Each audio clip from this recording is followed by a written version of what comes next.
I'm Bud Steyer. I sit on the Waco board. I think I know everybody in this room. So thank you for coming. The seminars on poop, it's always well attended by gentlemen in this trade. Because we all got different kinds of parks. How many people here have campgrounds with full sewer? On all your sites? Wow, isn't that great? How many people don't have full sewer? Okay, well, you know, how many people have pump trailers to pump your waste? How many have pump trucks to pump your waste? How many pay a private service to come in and pump your waste? Or a combination of all, okay? So, so we're going to talk about, you know, different things. I've been in this business 40 years, so I've seen a lot of things, and I deal with the DNR and trying to rewrite rules, etc. We all know that it's not a level playing field. Depends on what county you're in, who you're talking to. Usually the guy you're talking to isn't as smart as you are. I mean, that's just the way it is. So, you know, there's a saying out there called knowledge is power. So, you know, if you know what the rules are, you know, years ago when I first got started, the guys told me that if you have a travel trailer in a campground, it's 100 gallons per day per trailer. Did you ever hear that number? Yep. And then I heard 55 gallons per day per site. Then I heard 33 gallons per day per site. Well, when I became a sewage treatment operator, there's a provision in the code that if you can demonstrate on paper that it's less than 33, they'll do business with you. Well, I've gotten it as low as 17 gallons a day per site. Sir? I'm in the process of putting a new septic system due to mishap last year. Basically, what I had to do in order to get the sanitary permit to put a new system in there, I had literally 2.5 years worth of data of how much pumping I was doing per week, how many cameras I was pumping per week, which gave us a formula of how big of a system I needed to put in. That's a perfect example. Now, as an operator, they'll take my word for it. Sometimes he kept it there, but he's not an operator, and they can say, well, how do I know you didn't cheat? Because you see, that's the world we live in. It's all about... It wouldn't benefit me to cheat, because I do my own pumpings and put it into a septic system. So if I were to cheat, they're going to put a smaller system in. I'm only going to struggle with it. Right. The other thing is that, you know, we all have, you know, when you talk to the state and you come up with flows, when is your heaviest flow, guys? Friday, Saturday, and Sunday. Who the hell's loading your system on Monday, Tuesday, Wednesday, Thursday? So, you know, they want you to have a system usually sized that they assume you're going to be maxed out every day of the week. And it's like, guys, why do you think that? Now, I'm sure there's some parks like by the Dells that in July and August pretty much have a load 7 days a week. But the rest of us don't have that kind of system. And so some of us have been able to you put a system in, and we call it batching, where you can hold waste, and then you can have pumps or timers move waste Monday, Tuesday, Wednesday. So if you have a system that's designed for 5,000 gallons a day, it's designed for 5,000 gallons a day, which is 35,000 gallons a week. Now, chances are you might have a heavy load on Saturday and Sunday. Makes sense, right? And if it's too heavy, you'll see it come out of the ground. And that's called a spill, and we don't want that to happen. But, you know, when they tell you 5,000 gallons a week, you realize the design load is set up for 80%. So you have a 20% margin in there, guys, okay? Do you think the guy that has 100% sandy soil has a better gig than the guy who's clay? You see, so again, the operator, you're running your system, you know what you can do. I mean, I've put a lot of waste in the ground in my day, okay? And I have seen it come out of the ground. And, you know, and I've had like kids go, Mr. Bud, you got a water leak. Yeah, oh yeah, I better go shut it off, you know? So, you know, that's an in-ground pressure system, so we shut the pump off and it stops coming out of the ground. And then you bring the pump truck over and you take 2,000 gallons out of your system, you know, and you make that go away. Well, you see, you do that a few times, then you get to know your system. And that's the key. You're managing it. Nobody knows more about it. And like he did, we keep track of every gallon that we put in our system on a daily basis so that if we ever get, confronted by the state, we have the data. With data, they can't argue with that data. They just can't. So something to keep in mind. Sir? When you talk about keeping track of everything, are you talking about like when you go to pump somebody's 300-gallon tank, and then you go and dump it down in your dump station? I keep track of what I'm putting in the dump. So my truck holds 1,200 gallons. So, and I mean, I don't go there with 500 gallons. I'm going to fill the truck, okay, or the trailer, or whatever it is. So I keep track of that. Now, we also, for our own information, we like to keep track of how many times I pumped that guy's trailer. Only because, again, data is, knowledge is power. So in our park, 99% of all of our tanks are transfer tanks, and they're all 300 gallons. So when I go there, I'm pumping 300 gallons. Now, sometimes we all know that I'm not pumping it dry because there's going to be residual. And then sometimes, you're also pulling the lever on a person's trailer and the tank, so you might be at 330, 350, but let's just, for easy numbers, average 300 gallons. So, so you sit there and you keep track of that. Why is that information? Well, when I'm talking in a public place like this, I can say that most people who have a 300-gallon tank only pump 1 to 2 times a month. There are people who can go 30 days on one tank. Well, the reason is because I charge them $25 to empty it. Now, if I told them there's parks that say you get 3 or 4 pump outs free, I guarantee you that tank is going to get filled faster than the guy who's paying the 25 bucks. Does that make sense? And, like if we have a monthly site and I have a monthly tenant that's paying me $600 a month, he gets 1 pump out a week. Okay, and we pump him on Tuesdays. Okay, it's always Tuesday. And they'll use that water, but most people who are there on a monthly basis are workers. So, they're going to the bathroom, they're taking a shower, and they're gone by 6 a.m. They don't come back till 7. So we kind of know that will work. Does that make sense? But if we look at the average person, they can go 3 to 4 weeks on a pump out, which means, and how many weeks are we? We usually run a healthy season of 16 weeks in the summer. If you throw the shoulder on, the fall and the spring, you call it 20. Okay? Most of my people, I pump 4 to 5 times in a season. Well, 4 times 300 is 1,200 gallons a site. 200 sites, that's 25, 25,000 or 1,000 gallons of water. Okay? If you have a family with children, numbers are skewed. They don't turn the faucets off. But, a lot of their parents are pretty good at telling them, use the bathhouse. So, let's see. Yeah, that's a point. So, I put a little presentation here. I started out in several parks with trailers. And how many people have pump trailers? Okay, so you're pushing only, 500 gallons. We have a picture here of a much bigger system. The ag systems, you can go 2,000 gallons, 1,500, but you better have a tractor big enough to pull it because, water weighs 8.23 gallons per gallon, and if you got 1,000 gallons, you got 10,000 gallons sitting there going down the hill on a gravel road. Yeah, you got a problem because they don't have electric brakes on these things, okay? So, I've always been a big supporter of trucks only because I started with garbage, and as time went on, I got better and better equipment. And time is money.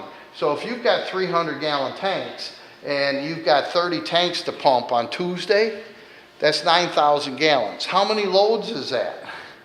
That truck there holds about 1,200 gallons. So you see, you're only going to get 4 or 5 tanks, and then you got to go dump. But those trucks are really nice to have. Now here's a little bigger system, okay? So that tank is bigger than the first one. You know, the bigger you go, the more money it's gonna cost. Now, you can go out and buy a brand new truck, and anybody here got a truck? Am I the only one with a truck? You got a small truck. I got a big truck. How big is your truck? Just a 1-tonner. Okay, I mean, I've seen guys, we had a truck, you know, a regular 1-ton truck, put a 500-gallon LP tank on it. Because the tank is heavy enough, because it handles pressure, it's heavy enough to handle vacuum. Because if you just put a piece of junk tank on there and put a vacuum pump, you're gonna sucker, it's just gonna go thud. So, you know, you can get 500-gallon tanks cheap and mount them on a 1-ton truck. That's a 1-ton truck there, you know, and, you know, you can get as big as you want, but I've seen a lot of people build their own trucks. You know, I mean, now we're talking dualies and that. Now that truck there is probably a 4,000-gallon tank. You know, that thing's gonna weigh some serious weight. Most campground, I don't know any campground that has anything that big. But if you have a service come in and pump, that's the size truck they're using, okay? For years, before I put a huge system in, you know, when you buy a campground, you usually get what you get. And then all of a sudden you say, I want to add 50 sites. I want to add 100 sites. Well, where are you going to put all that waste? You have an existing system. You get nervous when you say, hey, I got to build a new system. Now you got to go to the DNR. You got to go to the county. You got to, and you know, you have a chance of them saying no. You have a chance of saying, this is how big it's going to be, and you need $100,000, but you don't have $100,000. So another way is you can have an existing system and say, you know what, it won't have the capacity, so I got to call a private hauler to come in once or twice a week and take 3, 4, 5,000 gallons off site. Now that can cost you anywhere from 2, 3, 4, 500 a week to haul waste away.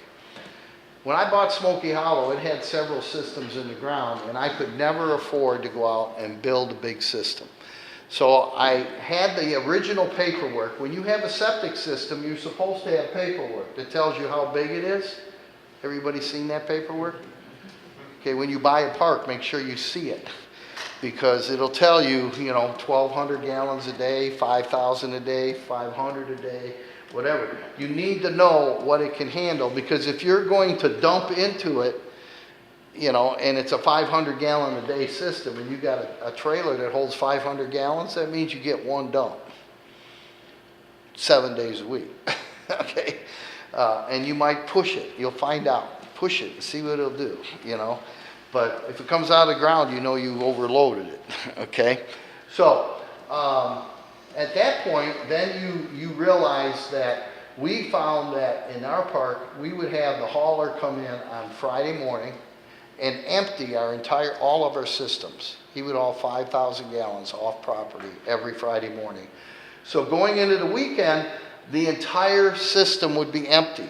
I knew I had that 5,000 gallons that we took out, and I also knew that the drain field that's supposed to hold another 5,000 would be empty or was resting. You follow me? So come Sunday, when everybody's lined up pulling their handles, you got to be able to handle what they're dumping, right? And then on Monday morning, truck would come back, empty the system again. So I was paying $23,000 a year to haul my waste away. That's when you sit there and say, $23,000 a year. How much is a new system over here? Oh, that's $100,000.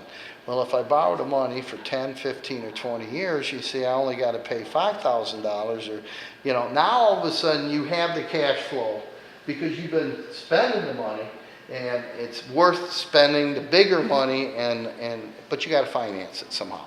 Now, a lot of us are adverse to financing. I happen not to be, but there are people who want to pay cash.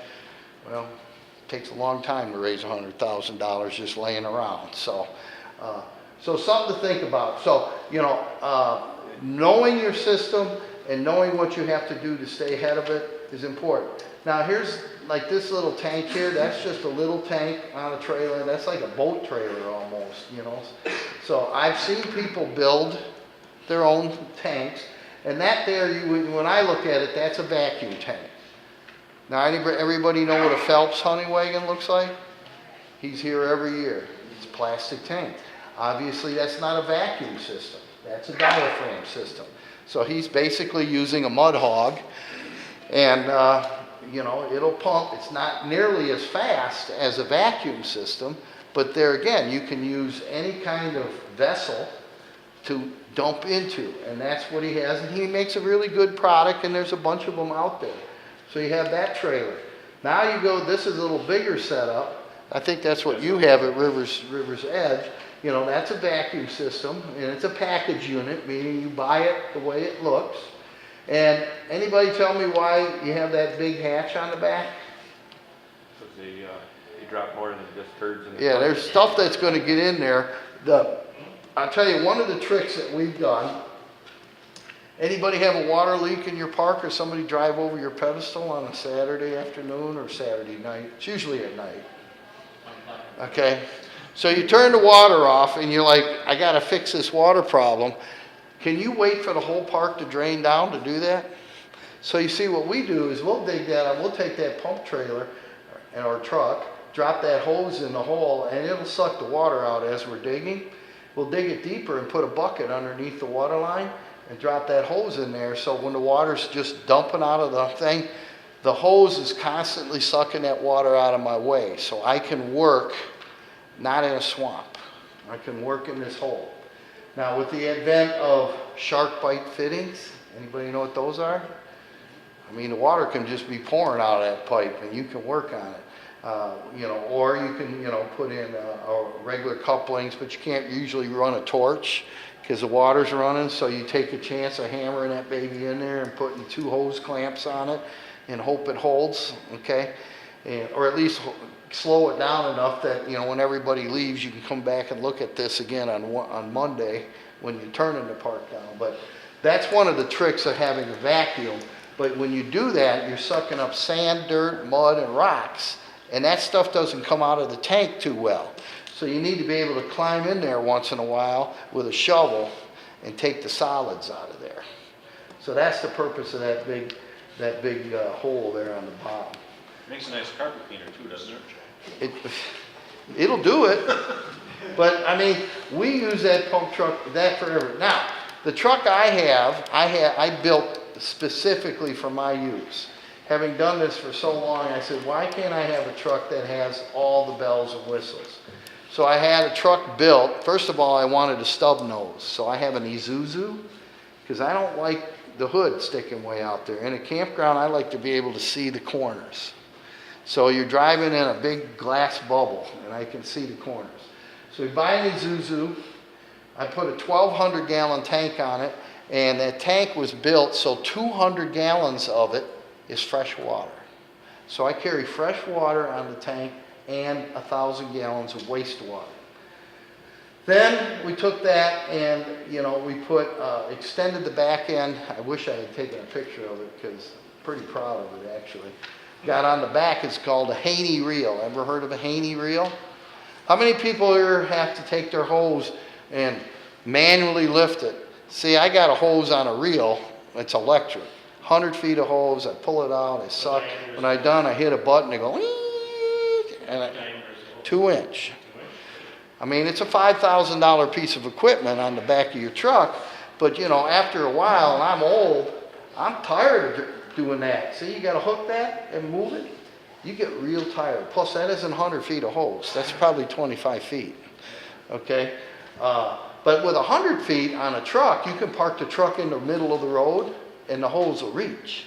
And it might even, if you do it right, depending on who signed up, you can do 2, 3, 4 trailers at a time and never move the truck just because you got a lot of hose. So, but with that fresh water, if you have porta-johns on your park, you got to suck the water out of your porta-johns and you got to put fresh water in. Yeah, you can go to a hydrant and put a hose on there, but I can carry in, you know, it's usually a 5 or 10 gallons of water. You just hit the lever, 2-gallon port on it, fill a 5-gallon bucket in 10 seconds, carry it over there and dump it, and you're done. Or we took and we put 150 foot of high pressure hose on the back of the truck and put a 4,500 PSI pressure washer on the back. and we're sucking water out of that tank. So I got a pressure washer anywhere on the property without doing anything but flipping a few levers. Again, you know, you say, well, yeah, maybe I don't need that. Well, I got 300 sites. There's a lot of things I can do. The other thing with 4,500 PSI, I can take the wand off and put a tip on it. It's now a hydro rider. I got 150 feet of hose on the truck. So when I need to do something quickly, it's all on the truck. We also took the truck and we put 8 work lights on it. 12 volt halogens. So, you know, remember the guy who drove over your water line at 10 o'clock at night? Where's the lights? It's on the truck.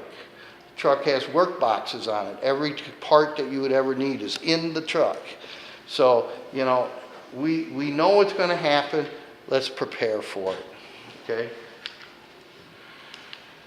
Now that's more of the ag unit you've seen. I know Merrimack has a unit like that, and they have a dedicated tractor for pulling that tanker around, and it works really well. But you got to have a dedicated piece of equipment to move it. Yeah. Question for you. Have you governed down your vacuum system on your bigger tanks? I can, like when I'll hook up, set everything up, and when I'll pull a lever and stuff, you can hear the tank creak. And have you ever collapsed any tanks with them? Well, here's the thing. In my world, I only pump from the transfer tank under the unit. I don't ever anymore pump from somebody's trailer. Okay. Because all these trailers are supposed to be vented, but if there's a problem and that vent doesn't work, it's going to boom. Yeah. And then the customer says, well, hey, what'd you do? Well, you know, the problem really is your trailer because it's supposed to be vented and something's wrong, okay? So in my world, we have, you know, we used to have 200-gallon tanks and 300s. Now the people who bought 200s in the past, they all traded it in on 300s, okay? So everybody in my parks now have 300s. When we took over River Bend Campground in Watertown, they got 568 units there, all on tanks. And they had everything, 30-gallon, you know, the little blue things with the wheels on it, and then they had 50-gallon tanks. Then the guys had 100-gallon, you know, I mean, there's a menagerie of things. That park was 40 years of just stuff. And when I got involved in the park, I said, we're done. Because they pump 7 days a week trying to keep up with that. I said, we're done. That's not good. You got 1 year.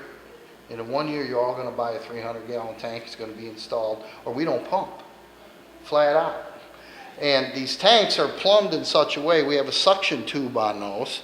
So, you know, the tube is a 2-inch, goes to the bottom. It has a vent on it so that there's no way I can possibly collapse a transfer tank. And then it's hard piped to the trailer. We don't use flex. So you got Ferncos and 3-inch PVC. So it's hard piped and we're done. But we only pump off the 2-inch fitting. And if you don't have it, we don't pump it. Okay? So that's worked really well. It took, you know, a year for those people to get used to it. My personal parks, that's the only way they're set up. So I don't touch. You know, how many times have you gone underneath a trailer to pull a handle and it's broke? It doesn't even have the T on it.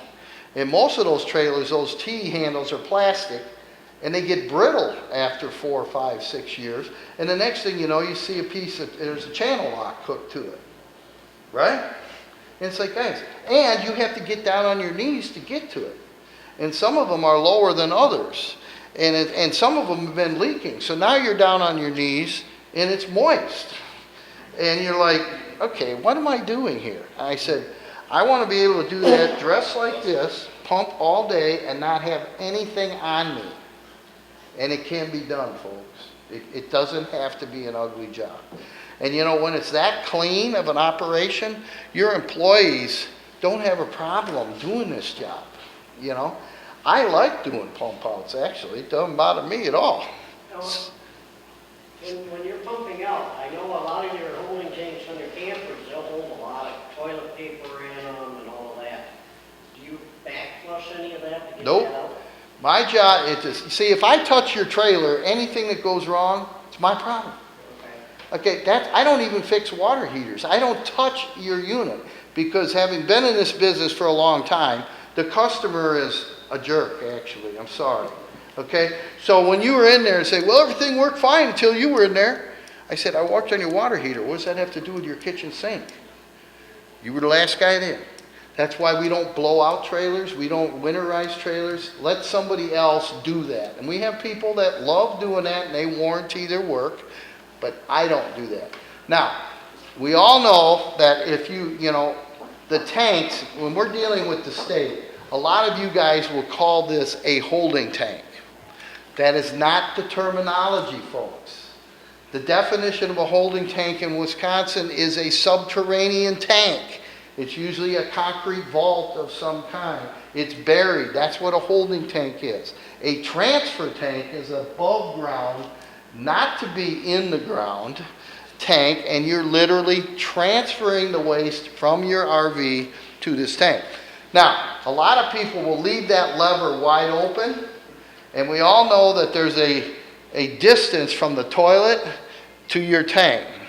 And depending on the toilet paper or whatever the hell went in that hole, it's probably, many times, will get caught up in their tank. And then they complain about the stink. Well, it's fermenting in their tank. Now, did they wash their tank out? Probably not, okay? So we tell people, keep your levers closed. You're going to fill, but when you pull the lever, you're going to have a flow, and it usually will pull all the solids with it.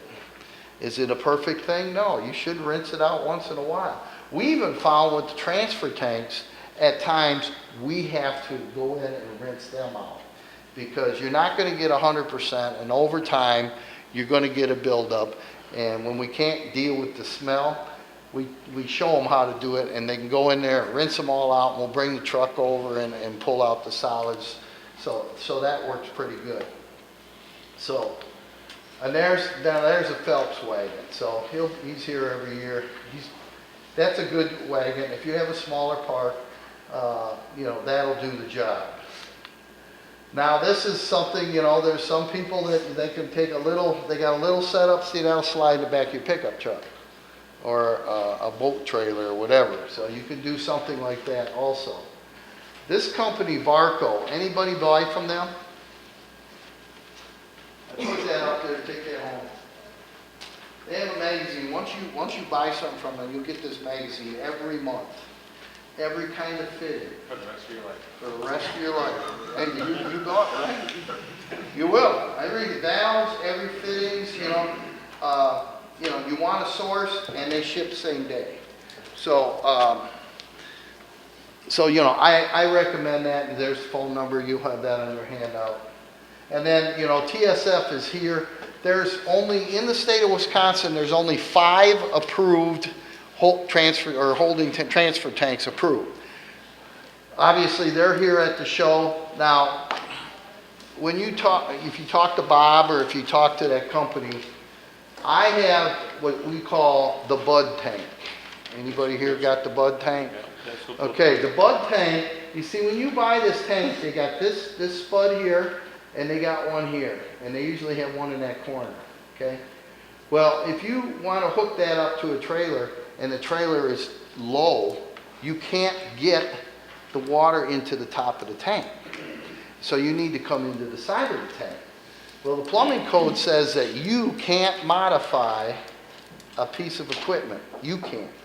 But if you buy the tank, and we have them put a female threaded connector on each side of this tank, left and right. And so if you need to use it, you just put a male adapter in it and you go in, and it's watertight. Because to drill a hole into that, and I mean, nothing sticks to this plastic. I mean, you can put silicone, you can do whatever. The only thing I found that'll stick to this is JB Weld. It will stick. It's the only thing. But you're not allowed to drill a hole and force a male adapter in there and then put something around it. But so we have, I think they're $9 a piece. We have one put on each side. If you use them, fine. If you don't use them, you put a 3-inch cap in there and you're done. Okay? So that gives you this, ultimate ability to do whatever you need when you put this on a trailer. Most new trailers now sit pretty high. It's only the older ones that are sitting really low.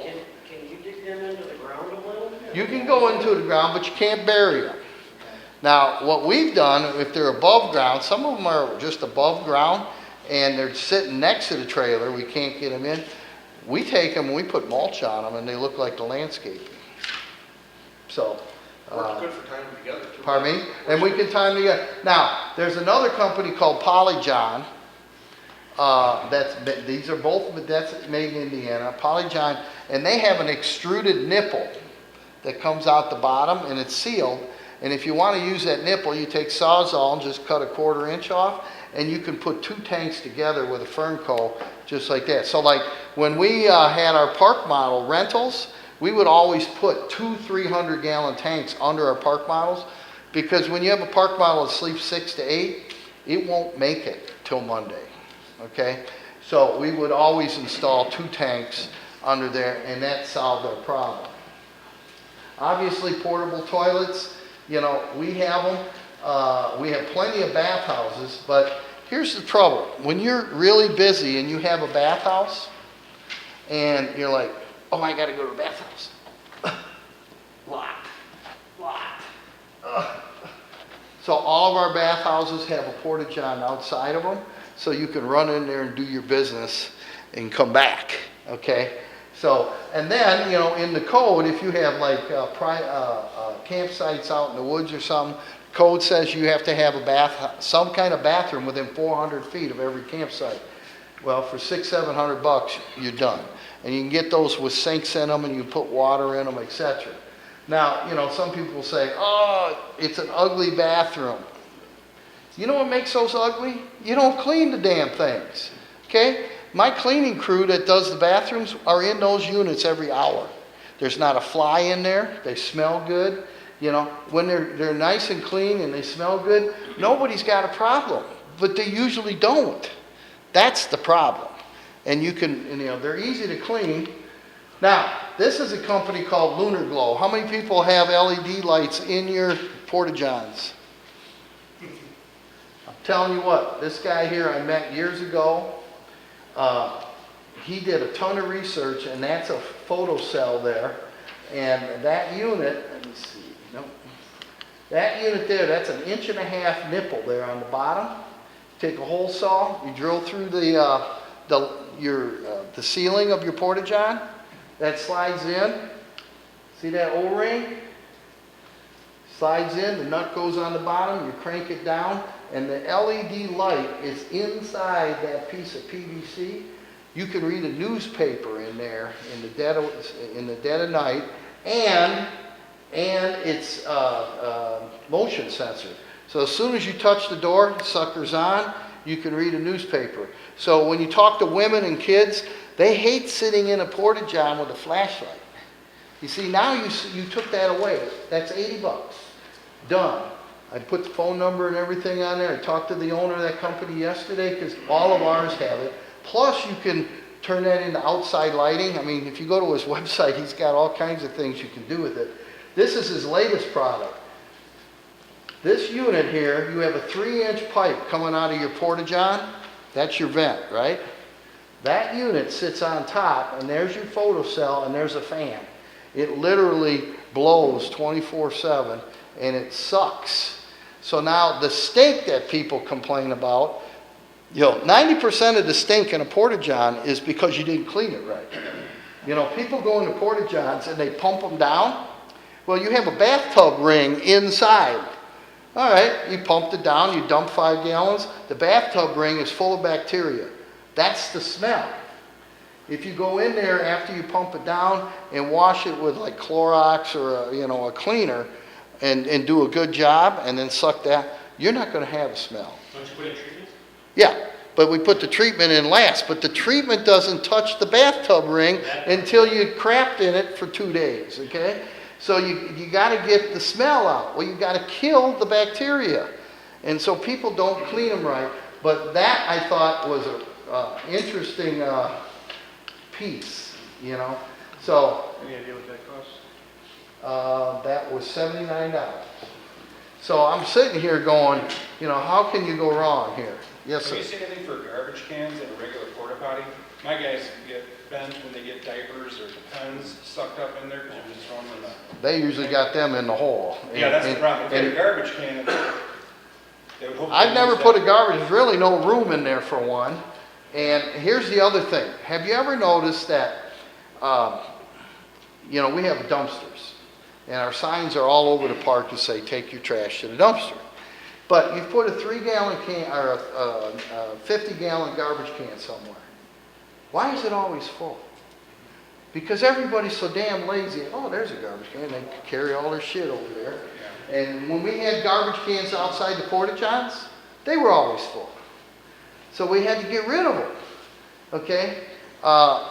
Does that stuff happen? Beer cans, Pepsi cans, you know, underwear, you name it, it's in there. It's part of the game, you know, that's the part. It happens, but not as often as you would think. Yeah, I didn't know, because we bought some cheap plastic, like thank you bag holders, so we put like a half dozen Yeah. thank you bags in each one. That cut it down by like 90%. Okay. I just didn't know if you had something a little bit more robust. I think you're all on your own for that one, you know. You know the little doggy pot things that you give the bags away? They even put their garbage in that damn thing. I come there, or there'll be a bag of trash sitting right next to it, and it's like, really? You know? So, you know, we've, you know, I know a lot of, how many people here still pick up your garbage at every site? Really? Man, you guys are antiques. You know, because you know, here's the thing. How many times they pick up your garbage at a state park? The law is you bring it in, you take it out. Okay? And so most people are already tuned in to taking it somewhere. And when they say, oh, we can leave it next, that's great till something gets to it. And I've seen that happen. And then you can spend half a day picking it up. Or the guy puts it in a paper bag and not a plastic bag, and then you go to pick it up, and now you're shoveling it up. So, you know, we don't give anybody that opportunity anymore, and it's worked fine for us.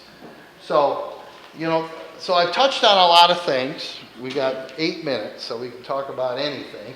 Yes, sir. Going back to the portable john, isn't there, can I pump it out legally? Oh, when it's on your property is your waste. Now, can you go to somebody else's property? Absolutely not. You can't leave the property. You can have a pump truck and do it on your own in your property. Can you leave the property? Nope. You can't take that truck off property and dump it even. You can dump it in your facility, but you can't go anywhere with it. Sir?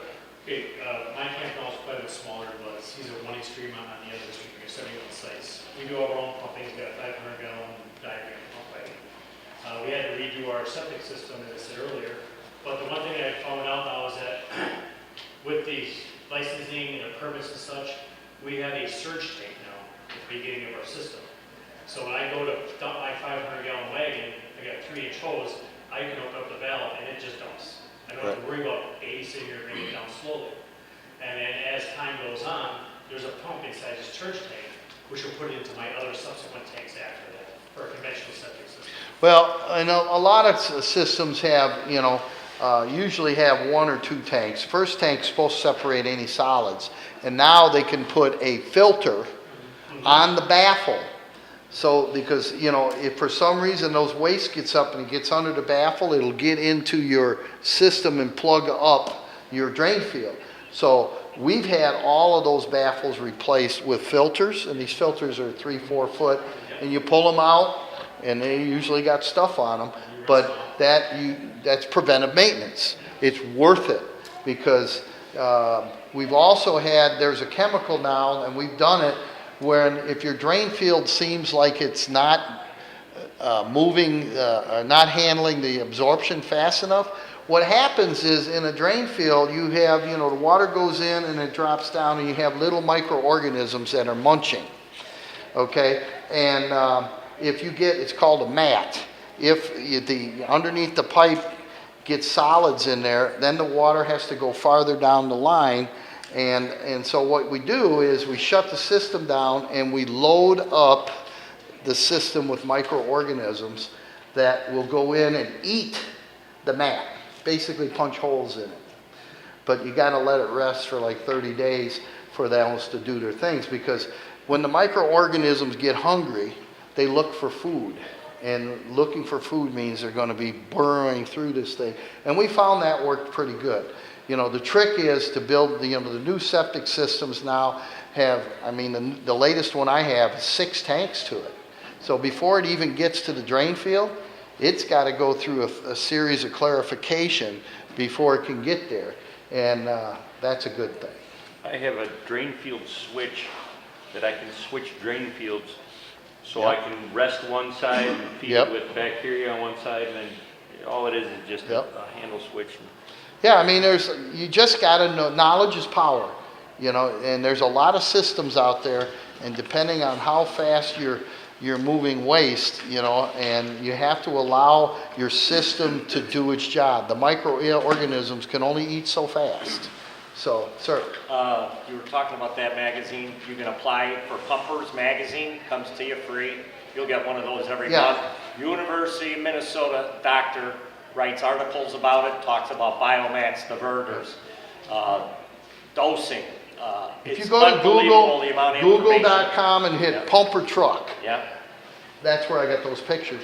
They'll have Pumper Trader magazine. Yeah. I get that all the time. I mean, you want to buy a used truck, they got them in there.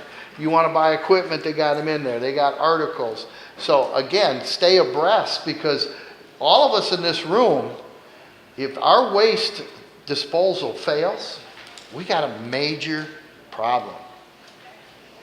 Jerry, first. Say, when you back up to, when you're talking about the 300-gallon transfer tanks, the Bud Special. Yep. Is there any, aftermarket or anything else you can put on these, like a flag or something that says, hey, I'm full? Well, the code says that you're supposed to have some way to measure it. And in their world, I mean, TSF will sell you one. And it's usually got a battery. Okay, now think about it. You've got a battery on top of the tank in a toxic environment. And batteries have a tendency to corrode. And then they don't work. So let's say the buzzer goes off. Are you there to hear it? There ain't nobody there. The guy went home. So during the week, what? What are you going to do about it? Okay? And I've always said it's a piece of junk. The best systems that I've seen the manual flags too. You got a cork in there, and then the flag. Again, who's there to look at it? Okay? Nobody's here. So now the best system I've seen that's fail-proof is you take a 3-inch pipe, stick it down the 3-inch hole, leave it like an inch off the bottom. Okay? Take a 2-inch pipe, put a cap on both sides, and stick it in there. Paint the top or the bottom of it, and it's afloat. So as the shit goes up, that thing sticks out. See, that's fail-proof. Okay. The best system is, it's not your problem; it's the person's problem. Once they have a spill and they have to smell it, they'll go look at it. Now, when we put a vent, we have an upside-down P-trap on our tanks. They're not glued. So all you got to do is go out there, wiggle it, and you can look in there. Or you can put your stick in there. Okay? They're going to figure it out because they're the ones coming down to your office to pay the $25 for you to pump it. They'll figure it out. Trust me. Okay? Now, when they don't figure it out and they, but it's an emergency, you got to come. I said, well, we don't pump on Saturdays and Sundays. Well, we do Sundays on our own stuff. But if it's an emergency, we'll come. It's $50. Okay? You do that a couple times. Again, you train your people to pay attention because it's ultimately their deal. 3-inch cleanout. 3-inch cleanup. Screw a cap on it, call it good. And he's in the sewer business. He puts them in the ground. You still doing that? A little bit. Yeah. So he's seen it all. Sir. One real quick thing, I mentioned that my mishap this past year, this last Memorial Day, had a camper. Are all your dump stations standalones? Are they hooked to a building or are they standalones? Make sure they're hooked to a building or find out what your insurance company if it's covered. Gentleman pulled in my dump station, wasn't positioned the way he wanted to, so he backed over the cover, rested his camper on my tank, it collapsed my tank. Hmm, I checked with my insurance company says it's hooked to a building. No, it's not covered because it's a standalone system. I get a different If it was insurance hooked up to a company. building, I did, we did get a different I insurance. mean, that's a bunch of But I checked BS. with 6 different insurance companies. Yeah. And they all told me the exact same thing. If it was hooked up to a building. it would've Nobody's been ever covered. told me Because it that was in my by life. itself, it wasn't. The thing is that the tank should be, if it's gonna be out there, it's gotta be able to handle that weight. The engineering should have been done to handle Well, that. it was an older system. Right, oh, I mean, the old systems were steel tanks. Yeah, that's what this was. Yeah, So and, we backed up over cover, the rest of Yeah. the collapsed tank. Yeah. Still dealing with the whole thing. Yeah. But the long and short is just check with your insurance to make sure it's covered. Because right now, it's a battle for me trying to get Holding it. tank. I'm putting a whole new Our system. dump in. station. Getting back Sir. to what you said, There's a buzzer what on you it. needed to do is provide Light data, comes on what in if the you didn't building. have that? Pardon me? What if you didn't have your data, you didn't keep track of what the. Then you're at the mercy of the guy telling you what you're gonna do. Septic field. But you know, like when we put our big system in a couple years ago, it was 100,000. And I got the biggest guy in the Madison area. He actually did Merrimack's too, he did mine, he's, and, this is what they do. And, they come in, they looked at it, they did the perks, boom, boom, boom. He said, this is what we're gonna do. Get somebody who does it for a living, And you can't really beat them up. It is what it is. The water's gotta go in the ground fast enough or you're in trouble, We put a big system in and it had 45, what do we call those things sticking out of the ground? Cleanups? Vents? Observation boards? Observation points. Okay, they also smell. So when your pump, and we had an in-ground pressure system, so when that pump kicks in, the pump's moving 1,000 gallons at a crack. And initially, until that thing, when it's new, you're going to smell shit, okay? They make a filter made out of charcoal. I don't know if you've ever used them. They're $45 a piece. And I bought 45 of them, because, it was close to a lot of seasonals. And they said, what the hell, man? We didn't have that smell, before. Put all those on, don't smell a thing, okay? So, as long as they don't say, and that whole area is mowed like a golf course. So all you see is a little black cat sticking out of the ground, and you keep it mowed. It doesn't have to be ugly. People walk their dogs back there and the whole bit, but we mow it and weed eat it, and it looks nice, and there's no smell. And that truck backs up to that system, and it drops 1,200 gallons about every 30 minutes. It's busy. And then we took our rental units and we hooked almost all of our rental units. We have 42 of them, and we hooked those up to the new system. And we used, I don't know, have you ever used these lifts, little portable lift stations? They hold 57 gallons, and they got a 2-inch grinder pump in them. Maybe go like on top of basement floors and stuff, right? Yeah, well, these are made to be subterranean, sitting next to the rental units. So we had a 2-inch force main. We had 600 feet of force main, and every rental unit has its own pump, and that all goes back to that system. That eliminated all of our pumping and everything. It was about $1,200 per unit by the time we got done. I thought that was extremely reasonable to not have to worry about, because your tenants, you got a sign there that says, pretend you have no water, use it sparingly. One day, Saturday morning at 9 o'clock, the lady says, my toilet doesn't flush. I said, that's not possible. Something's wrong.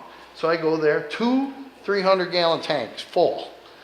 I'm like, okay, so I pump it all out, thinking maybe we screwed up. 11 o'clock in the morning, my toilet doesn't work. Go back, full again. Okay, what's going on here? Well, it was a group of people, and Mama had the cabin. And 10 other families in her group had other units, and everybody was taking the showers in Mama's cabin because we have on-demand water heaters, so you never run out of hot water, so it didn't matter. So, they were just hammering that system. Well, now with these pumps, they can do those things, but, I said, lady, you can't, no, you can't do that. I'm not set up for that.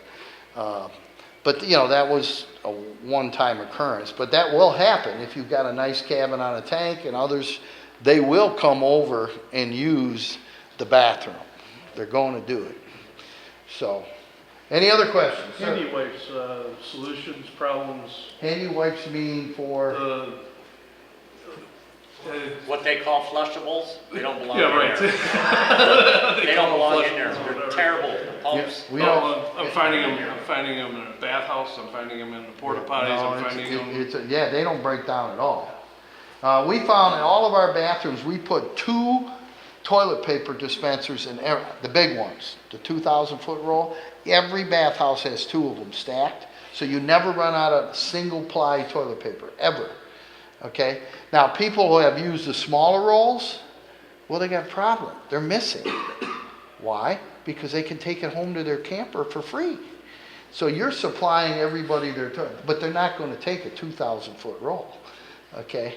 Well, they can't even get into it. I mean, you could, it's not that hard. So they're bringing their own wipes Yes. Yeah. when they, And, well, even our, we have our dump station on a tank, and we have that pumped once every 3 Yeah. weeks or so. Yeah. He's complaining about the amount of wipes that are in the, left in the tank. Yeah, it's Just they're using it on everything, you know? I'm I like, mean, you Fred, know, I'm just they gonna say, throw it you know, hey, the bounty picker upper, that stuff don't break down either. Right. if you're having. Brawny, Sounds like all of seasonal those things. You know, they got filaments in them now, you know, I mean, everybody's doing it. it's a problem. And I know what we found with our big truck now, our sewer systems, we set it up where you got a manhole cover and you usually have a 4-inch vent on it. We took the 4-inch vent and slid a 3-inch pipe all the way to the bottom with a T on it. And then it comes up and it has a fitting that our pump truck now can hook onto once a week, and it's sucking from the bottom of the tank at all times. So once a week, that truck empties those tanks. Again, we do proactive. If we keep all that out, we don't have a sludge buildup. Okay? So those tanks really are nothing but big concrete holding tanks. They're not breaking down the waste because they're not in there long enough. Okay? And so that all leaves, you know, the property. Well, it goes into that big system, you know. I mean, it's so great having a system to put it somewhere. You know, we just, so when we had a hauler come in, he was basically doing the same thing, moving the lid out of the way, drop a 4-foot hose, pull all that out. So now we're doing all that so we don't have to pay him. So there again, that $100,000, when I pump, I make about $16,000 a year in pump fees. And, you know, that $16,000 pays the debt service on that $100,000 system. So you got to do the math, because you know, it's scary, but, you know, I have no problem with debt. So when I want to borrow the money and I can have a return on investment, I do it. So, any other questions? Sir? You and I talked about the tag system that I do at my park. After you pump. After I pump, what I did is I went out and I bought waterproof paper, and I printed out all of the dates in a little square that I can punch out on the card. I got burned the first year I was ever doing this. At the end of the year, nobody was paying for it. They said, well, you forgot us, we're on the pump list and all of this business. And I ended up pumping out like way too many tanks, and nobody was paying for it. And I'm like, that's never going to happen again. It's a bad enough job as it is. I'm not going to do that.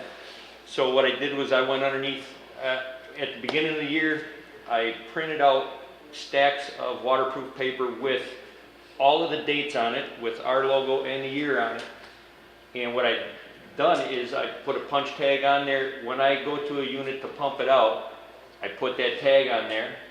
All right, and it costs them $25 to get a new tag if somebody comes along and rips it off, or they take it down, because I don't know then, you know, and I'm not going to spend money on stuff like that.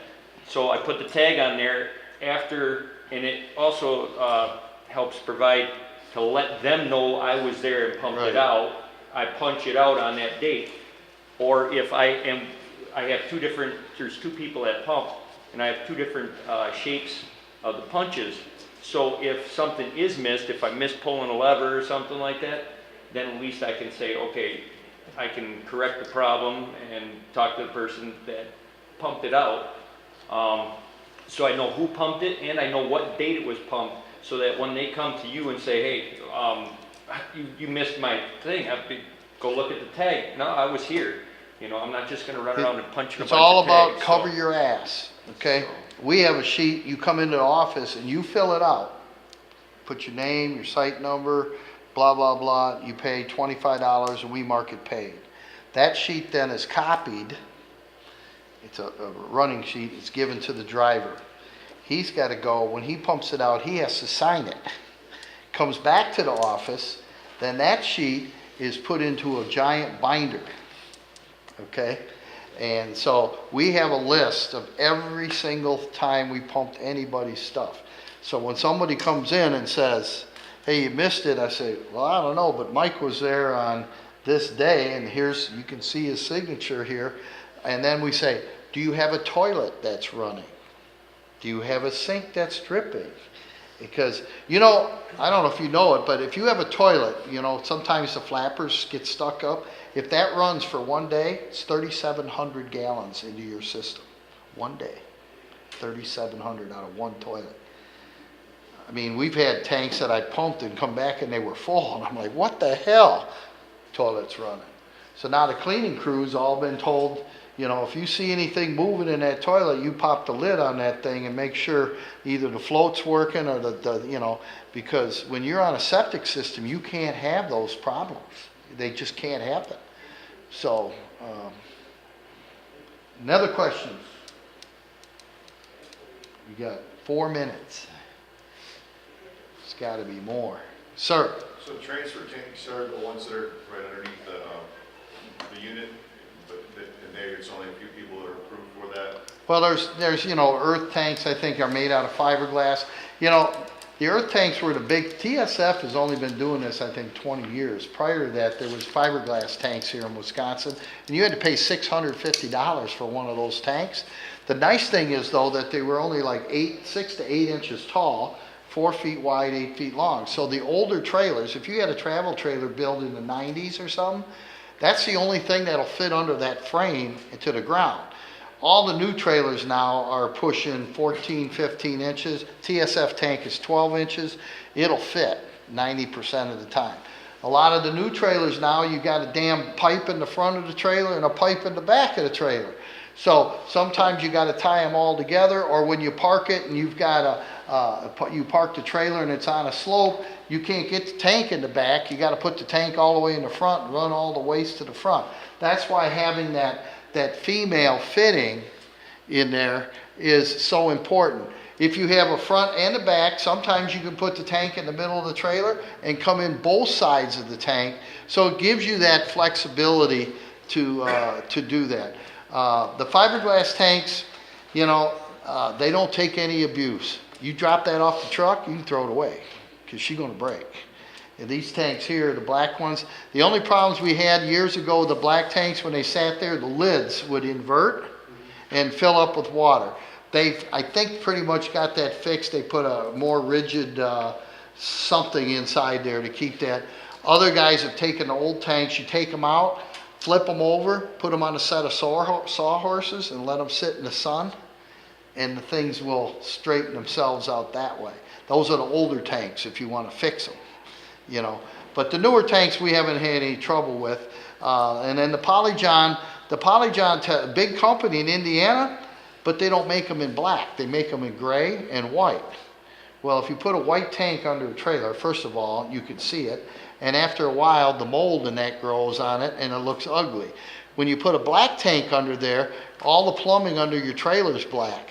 So, you know, you can make it look factory by putting a black tank in. And then if you put PVC in there, I usually go around and spray all the PVC black. Then again, it looks factory. There's no reason for it to be ugly looking. It doesn't need to be ugly. So the difference between that and like the trailers you showed and the trucks, there's no approval process for those for moving the no approval on your property. on your property. You can't leave You your use whatever property. you want on your property. On your property. You But the can't. transfer tank has to be an approved transfer tank, but it's Right, and there's only 5, and you know, one of the technical things that has come up in a discussion is they say a plumber's supposed to hook them up. Have you heard that? Per county. Now, you know how I get around that? I sold you the tank. It's your freaking tank. A homeowner can do all his own plumbing. So, can I help him? There's no law against helping him. So it's like, I sold you the tank. And we do hook them all up because I want them my way, okay? But that's my answer. I sold him the tank, and I said I would help him, hook them up. So we've never had a problem with that. It's just like, in a new plumbing code, not the old, the plumbing code, the Y that you screw on the end of your hose bib? That Y is not an approved plumbing part? You're not supposed to have that Y. Technically, they can inspect after point of distribution. Technically, you're right, but they always talk about it, okay? So when we put new sites in, we always put a T in there, and we put a double head on there anyway, so that's not, but people still put a Y on there. And I said, guys, your responsibility ended at the faucet. Why are you in my face for this? I said, it has a backflow diverter on it by code. So anything that happens beyond the backflow, who cares? But it's something to talk about. The hose has to be state approved then too, if they're going that far. There you go, and we all say, hey, it's gotta be a white RV hose. I see green hoses, red hoses, black hoses, whatever they find. Sir, When the health department comes in, as far as those splitters on the faucets and such, I'm not gonna say workaround, but a way to work through it, is that when you got one hose coming from one spigot, at the end of that hose before it enters the camper, if there's a splitter on that, we do not own the hoses. We have the power, but the splitter is by the camper. They're not gonna inspect.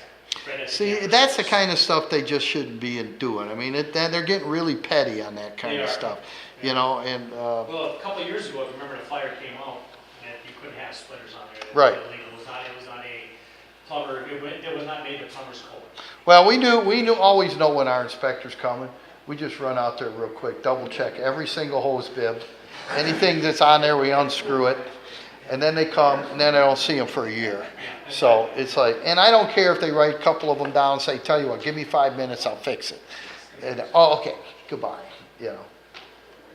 All right, so I've been here an hour and you haven't been able to take my picture because I've been hiding? Did you notice that?